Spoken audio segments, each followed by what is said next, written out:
ஓம் சக்தி பராசக்தி.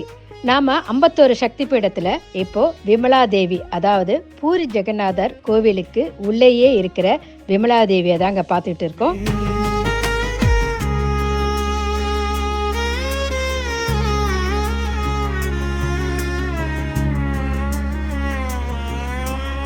ஆதி சக்தி பீடங்களில் மிக முக்கியமாக 4 சக்தி பீடங்கள் இருக்குங்க.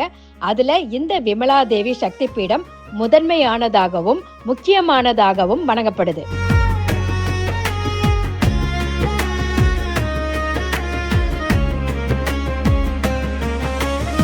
இந்த விமலா தேவி சக்தி பீடம் பூரி ஜெகநாதர் கோவில் தோன்றுவதற்கு முன்பே இருந்தே இங்கே இருக்குதாம். பின்பு தான் பூரி ஜெகநாதர் கோவில் கட்டப்பட்டதாம். அதனால் முதலில் நெய்வேத்தியம் அம்பாளுக்கு தாங்க படைக்கப்படுது. அதுக்கப்புறமா தான் பூரி ஜெகநாதருக்கு நெய்வேத்தியங்கள் படைக்கப்படுகின்றன.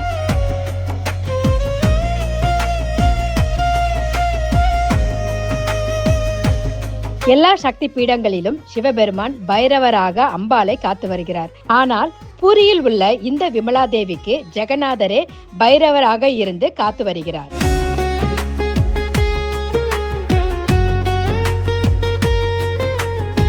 ரோகிணி குண்டா என்னும் குளத்துக்கு பக்கத்துல இந்த தேவியோட சக்தி பீடம் இருக்குங்க.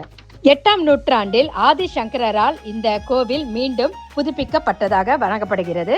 இங்கு தேவி, சரஸ்வதி, லக்ஷ்மி, துர்கை ஆகிய 3 தேவியரும் விமலா எனும் ஒரே வடிவமாக வணங்கப்படுகிறாள்.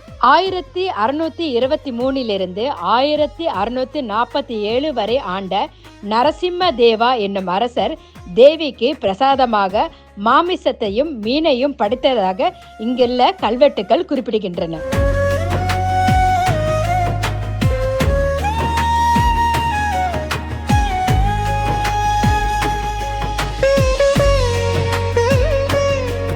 ஓம் சக்தி பராசக்தி. நாம் 51 சக்தி பீடங்களில் கிட்டத்தட்ட ஒரு 35 சக்தி பீடத்தை நம்ம பார்த்துட்டோம். இப்போது பூரி ஜெகநாத் கோவில் உள்ளே இருக்கிற விமலா தேவி சக்தி பீடத்தை பார்த்துக்கிட்டு இருக்கோம்.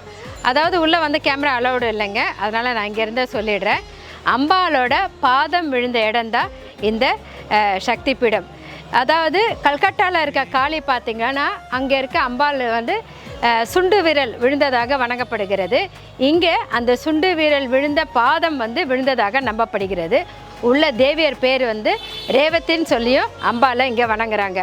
பூரி ஜெகநாதர் கோவிலுக்கு வெளியில் வந்து இடது பக்கம் திரும்பினோன்னா அம்பாலோட சக்தி பீடம் இருக்குங்க.